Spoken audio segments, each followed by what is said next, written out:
So we made a mistake initially. We are supposed to create a new React file. So I'm going to name my React file to-do list.jsx.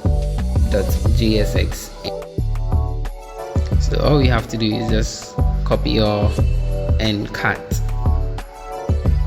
And now we import React from React in quotes, and then we end it with a semicolon, and we also import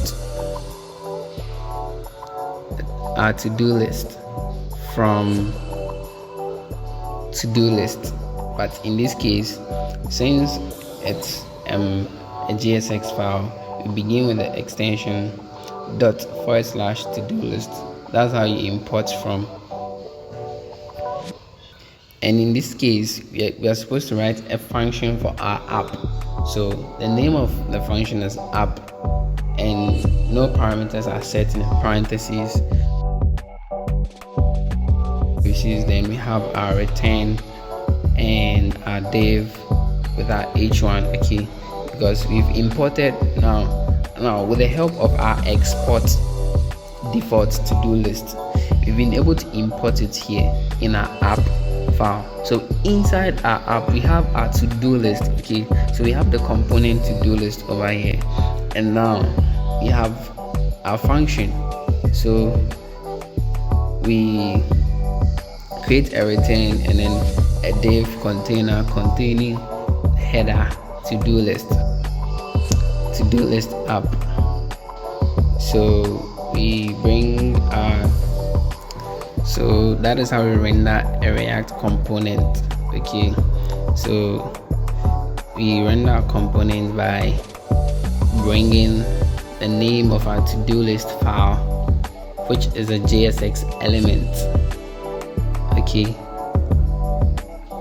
and then we export default app and terminate it with a semicolon.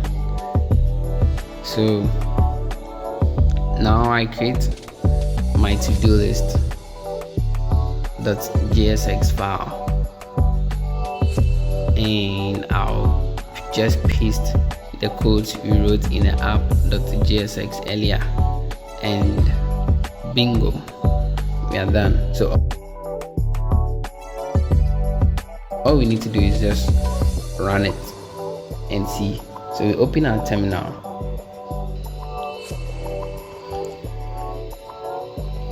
and then all we have to do is what? npm run dev.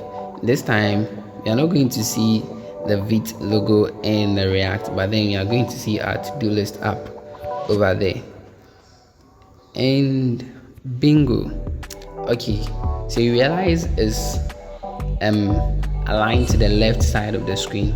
Okay, it's because we don't have any CSS for this, okay, but we could create a CSS for this by giving our div containers a name, because remember when we were creating our app, we put our component into what? A div container, okay.